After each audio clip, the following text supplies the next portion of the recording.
আসসালামু আলাইকুম মালয়েশিয়া প্রবাসী ভাইগণ, আশা করি আপনারা প্রত্যেকে ভালো আছেন। মালয়েশিয়ায় বিনা খরচে ভিসা কাজের সুযোগ। ডক্টর ইউনূস সফরের পর মালয়েশিয়া কি নতুন সুযোগ দিবে? চলুন খবরে বিস্তারিত জেনে নেওয়া যায়। বাংলাদেশ থেকে মালয়েশিয়ায় শ্রমিক যাবে শূন্য অভিবাসন ব্যয়ে।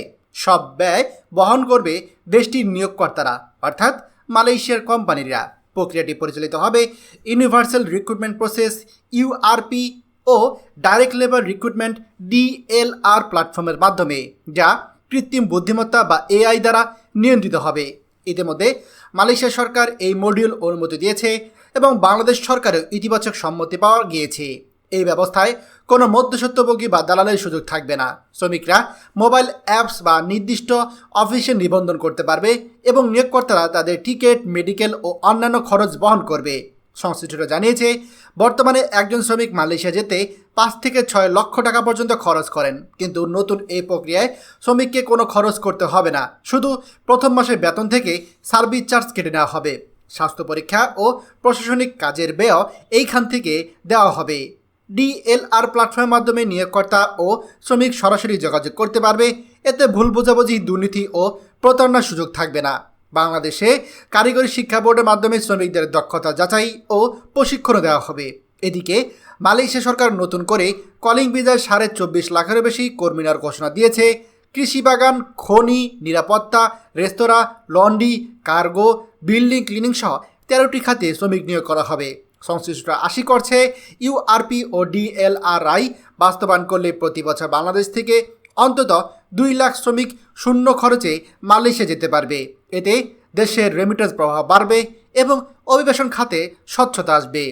প্রিয় মালয়েশিয়া প্রবাসী ভাইগণ, মালয়েশিয়াতে বিনা খরচে কর্মী যেতে পারবে, এই খবরটা আপনারা হয়তো গত 2 দিন ধরে দেখছেন, আমরাও দেখছি, কিন্তু আমরা ইচ্ছা করে এই খবরটি দ্রুত প্রকাশ করিনি। কারণ আসলে বাস্তবে যতটাই আপনারা এই কাগজগুলো দেখবেন, এই নিউজগুলো দেখবেন, এগুলো বাস্তবায়নের সম্ভাবনা খুবই কম থাকে। উদাহরণস্বরূপ বলছি, 2023-24 সালে যখন মালয়েশিয়া কলিং ভিসা চালু হয়, তখন আমরা দেখেছি বাংলাদেশের তৎকালীন প্রবাসী কল্যাণ মন্ত্রী তিনি খুবই গর্বের সাথে বলেছিলেন, আমরা মালয়েশিয়াতে কর্মী পাঠাতে সরকারি খরচে লোক পাঠাবো। বর্তমানে সেই খরচটা এখন 6 লাখ টাকা চলে গিয়েছে। আর তৎকালীন প্রবাসী কল্যাণমন্ত্রী বলেছিলেন, আমরা মাত্র 79,000 টাকা খরচ করে সরকারি খরচে মালয়েশিয়ায় কর্মী পাঠাবো। কিন্তু দেখেছি সেই কলিং কর্মী পাঠাতে পাঠাতে প্রথমে 4 লাখ, 5 লাখ, 6 লাখ, এমনকি 7 লাখ টাকা খরচ করেও অনেকে মালয়েশিয়া এসেছে। এবার আপনারাই চিন্তা করুন, যেখানে 6 থেকে 7 লাখ টাকা খরচ করে মালয়েশিয়া যেতে হয়, খরচ করতে হয়, সেখানে কি আদৌ এই যে বিনা খরচে কর্মী পাঠানো, এটি কি সম্ভব? আপনারাই বলুন। কারণ আপনারা যারা এই যে ভিসার কাজগুলো করেন, এজেন্সিগুলো আছে, তারা কি আদৌ এগুলো হতে দিবে? এগুলোকে আদৌ বাস্তবায়ন বাংলাদেশে সম্ভব? অন্য কোনো দেশ যেমন নেপাল, পাকিস্তান, ভারত, এই দেশগুলো হলো তারা হয়তো সেটা বাস্তবায়ন করতে দিত, কিন্তু বাংলাদেশ হচ্ছে চোরের দেশ। এই দেশের যে রিক্রুটিং এজেন্সি আছে, তারা এটা কোনোদিনও বাস্তবায়ন হতে দেবে না, এবং এটাই বাস্তবতা।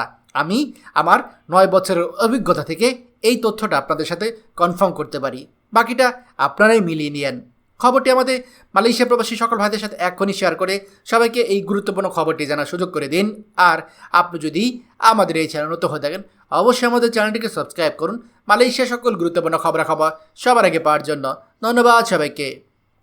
আমাদের সকল ভিডিও আপডেট সবার আগে পেতে আমাদের চ্যানেলটিকে সাবস্ক্রাইব করুন। সাবস্ক্রাইব করতে সাবস্ক্রাইব বাটনে ক্লিক করুন এবং বেল আইকনে চাপুন, যাতে আমাদের কোনো নতুন ভিডিও আপনি মিস না করুন।